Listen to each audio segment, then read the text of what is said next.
Musta guys, ito na naman tayo syempre at muli tayo magbibigay reaksyon kay Jerome Bardome, ang Elvis Presley ng The Clones, The Magnetic Icon. Ayan, meron tayong nakitang video niya guys. Ito yung rene-request nyo na gawa natin ng reaction video. Yung kumanta siya ng kanta ni Elvis, yung pinamagatang Hurt. Ayan, napakagandang kanta nito guys. Sama-sama tayo manood, makinig at mag-react. Close your eyes when he sings, and you will really think Elvis is alive.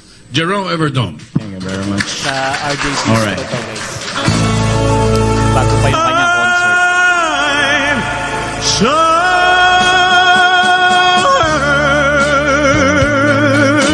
hurt to think that you lied to me. I'm hurt. Nagbiro pa kanina si Jerome dito sa kanta na to. Tagalog version daw. Aray, sabi niya. Parang dito nga kinuha yun, no? Yung kantang Aray. Dito sa kanta na to. Ni Elvis. Way down deep inside of me, you said our love is true, and we'll never part. Katono nga. Katono nga nung Aray. Kaya pala medyo natatawa si Jerome kanina nung kinakausap siya ni Sir RJ Jacinto. Aray daw. Now you want someone new and embrace my heart.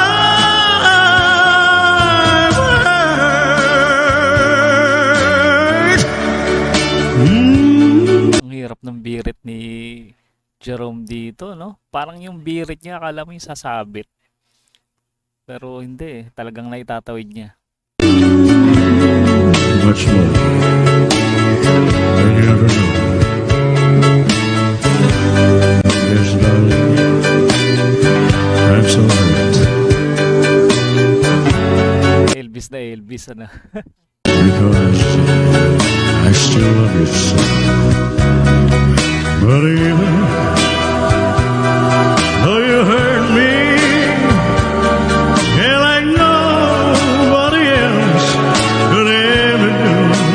Pero kanina pala tinanong siya ni Sir RJ Jacinto kung ano daw yung nauna niyang in-idol, The Beatles o si Elvis Presley. Sabi ni Jerome, mas una niya raw na inaral yung mga kanta ng The Beatles. Kasi yun yung madalas tinutugtog ng kanyang father niya na musikero din yata. I would never, ever hurt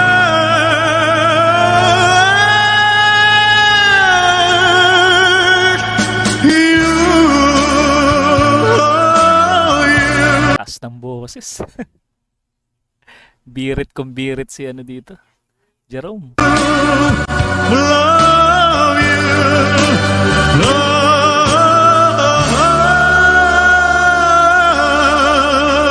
Fantastic, Jerome Everdome. Woo! Thank you, thank you. Kinanta niya kaya to sa concert niya sa SM Muntinlupa. Ayan, i-comment nyo nga guys kung isa to sa kinanta niya dun sa concert niya doon sa SM. Ayan, isa na naman malupit na performance ang ating napanood mula kay Jerome Bardome. Kung mahilig kayo sa mga ganitong klaseng reaction video, mag-subscribe na kayo sa ating muntin channel para ma-notify kayo sa mga susunod pa nating i-upload video reaction ni Jerome Bardome. Kita-kits ulit tayo sa mga susunod pang reaction video.